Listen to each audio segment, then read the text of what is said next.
नमस्कार विद्यार्थी मित्रांनो, मराठी नोकरी यूट्यूब चॅनलवर आपल्या सर्वांचं स्वागत आहे. आज आपण या व्हिडिओमध्ये पहा राज्यसेवा कंबाईन आणि गट क यासाठी आपण सर्व विषयावर आधारित करंट अफेअर्स म्हणजे चालू घडामोडीवर 20 प्रश्न पाहणार आहोत पूर्ण संदर्भ आणि त्याच्या स्पष्टीकरणासह. आपल्याला जर पीडीएफ डाउनलोड करायची असेल तर डिस्क्रिप्शनमध्ये त्याची लिंक दिली आहे, त्या ठिकाणी जाऊन आपण पीडीएफ डाउनलोड करू शकता. चला तर व्हिडिओला सुरुवात करूया. तर पहा, आपला प्रश्न पहिला आहे, खालीलपैकी कोणती इतर उपकंपन्यांमध्ये फेसबुक, इंस्टाग्राम आणि व्हॉट्सअप या कंपन्यांची मूळ संस्था आहे?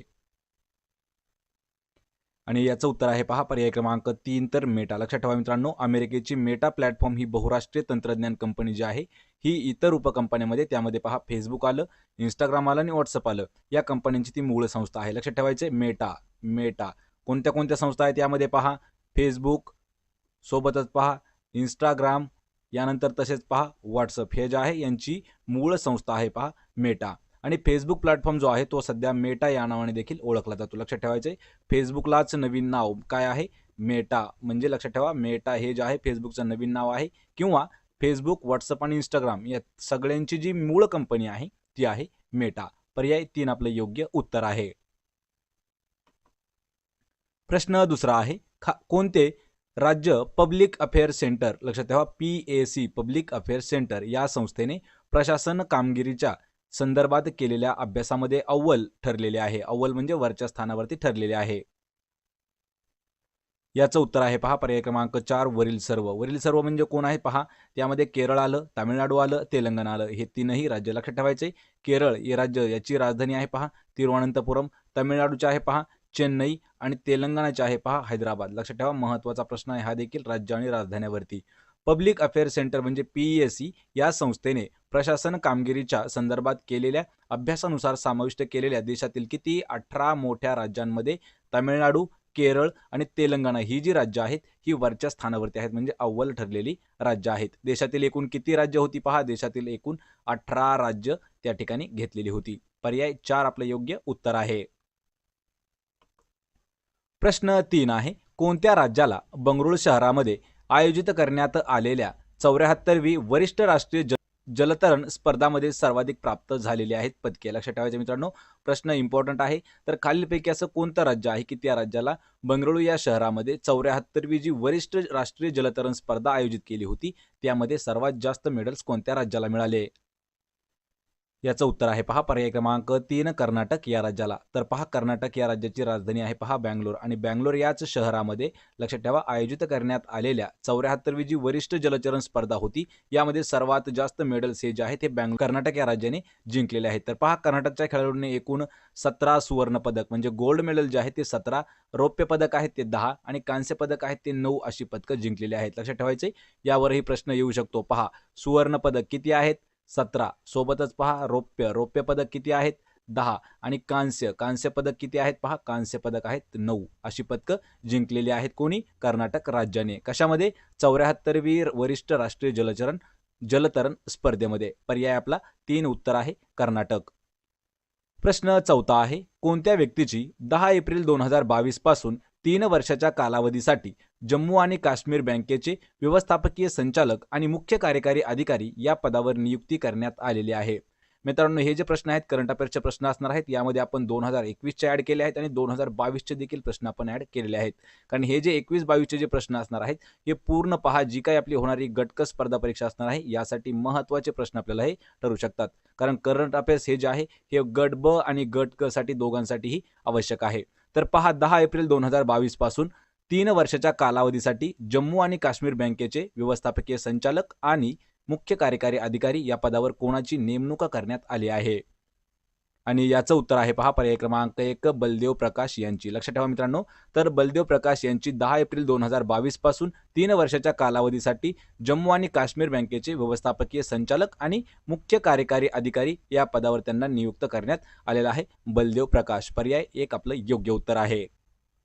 प्रश्न 5 आहे, कोणती व्यक्ती 10 डिसेंबर 2021 पासून पुढील 3 वर्षाच्या कार्यकाळासाठी भारतीय रिझर्व्ह बँक म्हणजेच पहा RBI याचे गव्हर्नर असणार आहे? कधी कधी प्रश्न आपल्याला विचारला जातो की सध्याचे गव्हर्नर कोणते? पहा, सध्याचे गव्हर्नर कोण आहेत यावर ही प्रश्न आहे आणि याचं जे उत्तर आहे ते आहे पहा पर्याय क्रमांक 4 शक्तिकांत दास. लक्षात ठेवा, केंद्रीय मंत्रिमंडळाच्या नियुक्ती समितीने RBI म्हणजे रिझर्व्ह भारतीय रिझर्व्ह बँक लक्षात ठेवायचे RBI reserve bank of India याचे गव्हर्नर म्हणून शक्तिकांत दास यांच्या कार्यकाळामध्ये वाढवण्यास त्यांना मंजुरी दिली आहे आणि ही जी मंजुरी आहे लक्षात ठेवा 10 डिसेंबर 2021 पासून पुढील 3 वर्षांच्या काळासाठी असणार आहे. पर्याय 4 शक्तिकांत दास हे सध्याचे RBIचे गव्हर्नर देखील आहेत. पर्याय 4. प्रश्न 6वा आहे 29 ऑक्टोबर 2021 रोजी चेन्नई या ठिकाणी भारताचे पहिले मनुष्यरहित ओशन मिशन डॅश अनावरण करण्यात आले. याचं उत्तर आहे पहा पर्याय क्रमांक 2 नाव आहे याचं समुद्रयान. लक्षात ठेवायचं मित्रांनो, भारताचे पहिले मनुष्यरहित ओशन मिशन समुद्रयान प्रकल्पाचे 29 ऑक्टोबर 2021 रोजी चेन्नई या ठिकाणी, लक्षात ठेवायचे कोणत्या ठिकाणी, चेन्नई या ठिकाणी त्याचे अनावरण करण्यात आलं. कधी कधी प्रश्न विचारला जाऊ शकतो आपल्याला असाही, चेन्नई जर नाव नसलं दिलं तर त्या ठिकाणी तामिळनाडू असाही शब्द येऊ शकतो. कोणत्या राज्यात केलं असंही येऊ शकतं. तामिळनाडू. कोणत्या ठिकाणी केलं, चेन्नईमध्ये. आणि या समुद्रयानालाच मत्स्य 6000 पहा मत्स्य 6000 या नावाने देखील ओळखलं जाते किंवा असं त्याचं नाव आहे. पर्याय 2 समुद्रयान उत्तर आहे.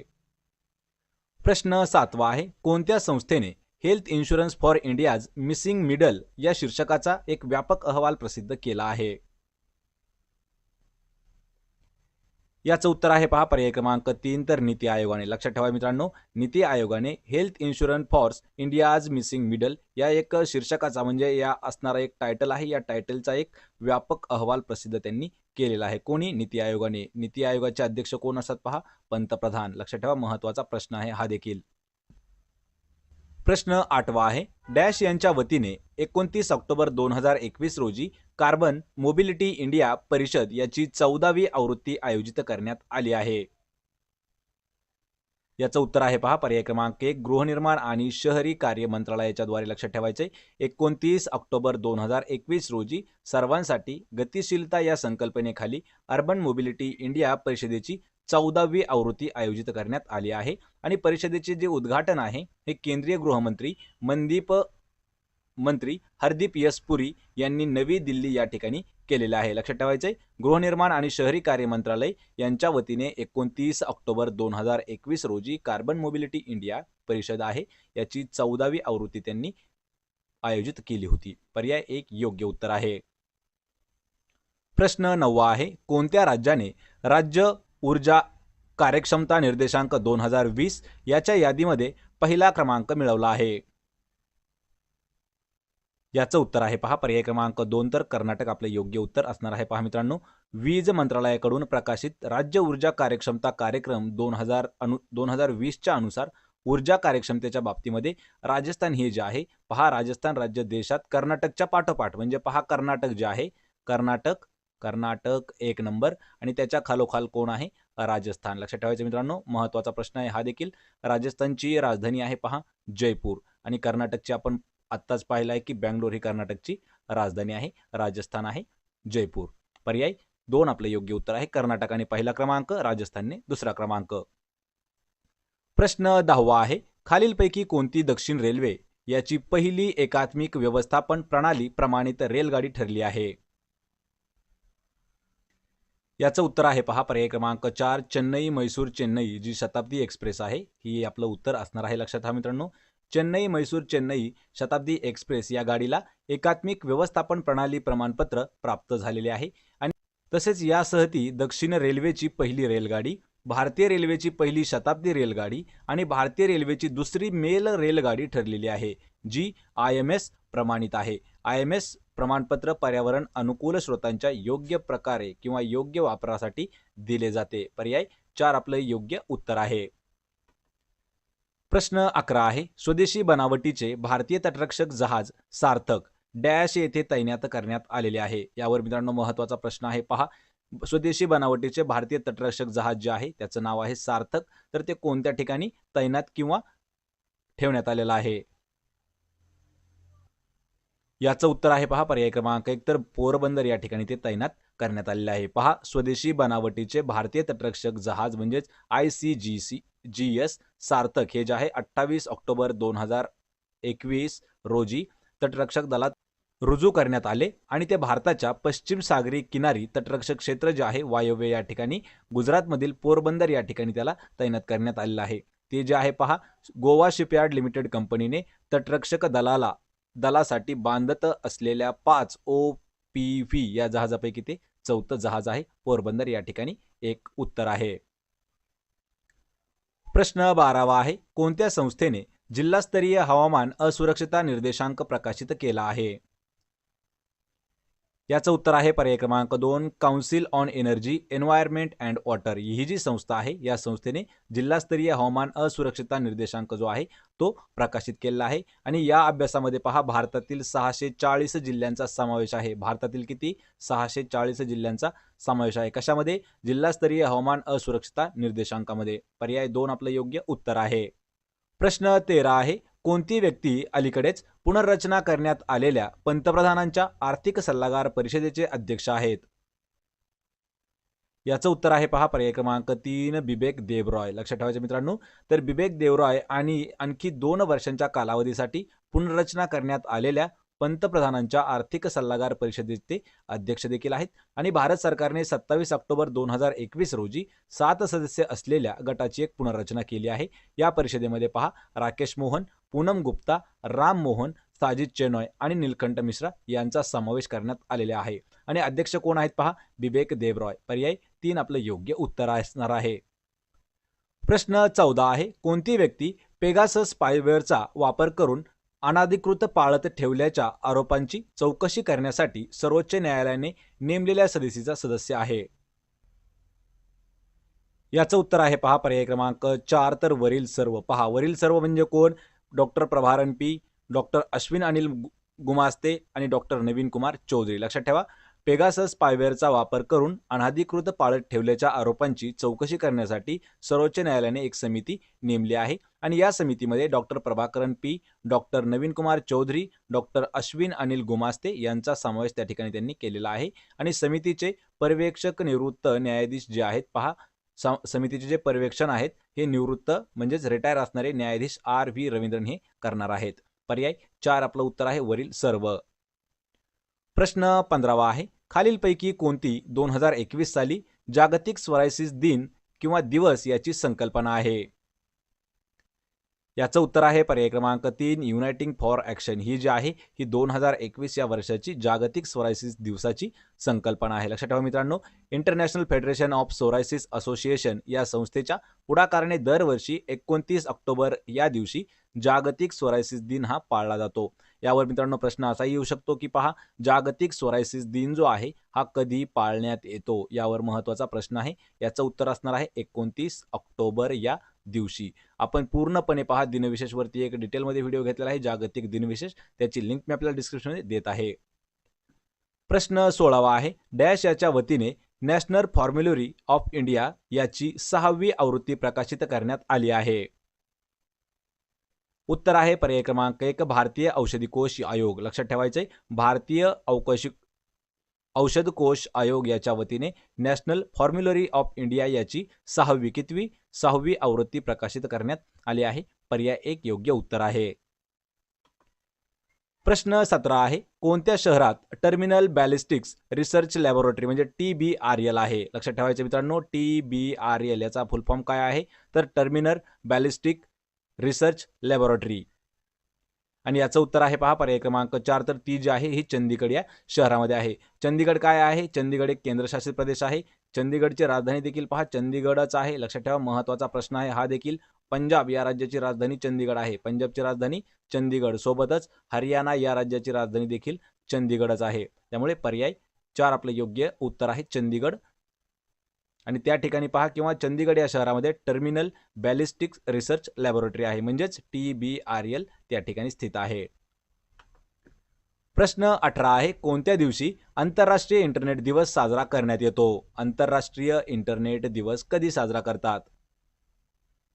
उत्तर आहे पर्याय क्रमांक 2, 29 ऑक्टोबर. हा जो दिवस आहे हा आंतरराष्ट्रीय इंटरनेट दिवस म्हणून साजरा करतात. कारण या दिवशी पहा 1969 साली या दिवशी एका संगणकामधून म्हणजेच पहा एका कॉम्प्युटरमधून दुसऱ्या कॉम्प्युटरमध्ये पहिला इलेक्ट्रॉनिक संदेश म्हणजे आपण त्याला ईमेल असं म्हणतो. लक्षात ठेवा, पहिला इलेक्ट्रॉनिक संदेश जो आहे हा पाठवण्यात आला होता. म्हणून त्या दिवशीपासून 29 ऑक्टोबर पहा 29 ऑक्टोबर हा जो दिवस आहे आंतरराष्ट्रीय इंटरनेट दिवस म्हणून साजरा करतात. प्रश्न 19 आहे, कोणत्या व्यक्तीची राष्ट्रीय वित्तीय पायाभूत सुविधा आणि विकास बँक याच्या अध्यक्षपदावरती नियुक्ती करण्यात आली आहे? याचं उत्तर आहे पहा पर्याय क्रमांक 3 के.व्ही. कामत यांची. लक्षात ठेवायचं मित्रांनो, कुंदापूर वामन कामत म्हणजेच पहा के.व्ही. कामत. लक्षात ठेवा के.व्ही. कामत हे जे आहेत हे राष्ट्रीय वित्तीय पायाभूत सुविधा आणि विकास बँक किंवा national bank for financing infrastructure and development याचे ते पहिले अध्यक्ष ठरलेले आहेत. कोण? के.व्ही. कामत. पर्याय 3 उत्तर आहे. या व्हिडिओचा मित्रांनो आपला शेवटचा प्रश्न आहे प्रश्न क्रमांक 20. तर कोणत्या मंत्रालयाने संभव या नावाचा राष्ट्रीय स्तरावरील जागृती ई कार्यक्रम आयोजित केलेला आहे? याचं उत्तर आहे पहा पर्याय क्रमांक 2 सूक्ष्म लघु आणि मध्यम उद्योग मंत्रालयाद्वारे. लक्षात ठेवायचं मित्रांनो, तर तरुणांमध्ये उद्योजकतेला प्रोत्साहन देण्याच्या हेतूने सूक्ष्म लघु आणि मध्यम उद्योग मंत्रालयाने संभव या नावाने एक राष्ट्रीय स्तरावरील कार्यक्रम जो म्हणजे पहा जागृती कार्यक्रम जो आहे तो आयोजित केला असून याची जी सुरुवात आहे ही 27 ऑक्टोबर 2021 रोजी झाली आणि हे जे आहे हा 1 महिन्याचा उपक्रम असणार आहे, म्हणजे 30 दिवसाचा उपक्रम असणार आहे. तर पहा सूक्ष्म लघु आणि मध्यम उद्योग मंत्रालयाद्वारे संभव नावाचा राष्ट्रीय स्तरावरील ई जागृती किंवा जागृती ई कार्यक्रम जो आहे हा आयोजित केला गेला आहे. पर्याय 2 आपलं उत्तर आहे. तर मित्रांनो, आपल्याला जर हा व्हिडिओ आवडला असेल तर आपल्या व्हिडिओला लाईक करा, मित्रांमध्ये हा व्हिडिओ नक्की शेअर करा आणि आपल्या मराठी नोकरी यूट्यूब चॅनलला सबस्क्राईब करा. सोबतच मित्रांनो, प्रत्येक व्हिडिओची PDF मिळवण्यासाठी मराठी नोकरी या नावाने आपलं टेलिग्राम चॅनल आहे, त्याची लिंक मी आपल्याला डिस्क्रिप्शनमध्ये प्रोव्हाइड केली आहे. त्या ठिकाणी जाऊन आपण चॅनलला जॉईन करा, म्हणजे त्या ठिकाणी तुम्हाला करंट अफेअर्सच्या डेली नोट्स तसेच प्रत्येक व्हिडिओची PDF उपलब्ध करून दिलेली आहे. आपण भेटूया पुढच्या एका अशाच नवीन व्हिडिओमध्ये. तोपर्यंत जय हिंद, जय महाराष्ट्र.